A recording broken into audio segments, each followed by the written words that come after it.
Tout a commencé avec un mystérieux Monsieur Ming. Depuis, les arts martiaux chinois sont très populaires en Afrique. Lui, c'est Maître Mphomé, et eux, ce sont ses élèves.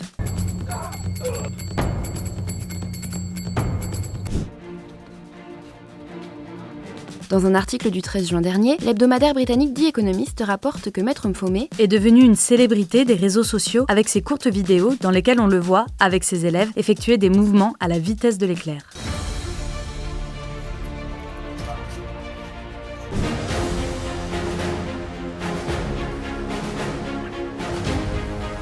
Cet entraîneur, aux plus de 76 000 abonnés sur TikTok, dirige le plus grand club de Kung Fu de Tanzanie. Ces arts martiaux, originaires de Chine, ont beaucoup de succès en Afrique. Les gens ont maintenant très envie d'apprendre le Kung Fu et on a beaucoup plus d'élèves. Témoigne Maître Mphomé auprès du journal. Mais comment cette pratique est devenue populaire sur le continent? Tout commence dans les années 70 grâce à un Taïwanais à la personnalité obscure, connu sous le nom de Monsieur Ming. Explique The Economist. Ce Monsieur Ming aurait diffusé des films de Kung Fu en Afrique du Sud dans des cinémas de township, des quartiers pauvres où seuls les Noirs habitent. Parce qu'à l'époque, le pays connaît l'apartheid, c'est-à-dire un régime de ségrégation raciale qui permettait l'oppression des Noirs par les Blancs. Et justement, dans ces histoires, le public a beaucoup apprécié le message de contestation de la suprématie blanche. Raconte toujours le journal. On pouvait par exemple y voir Bruce Lee, célèbre acteur du genre, briser un panneau près d'un parc de Shanghai sur lequel était écrit « Interdit aux chiens et aux Chinois ».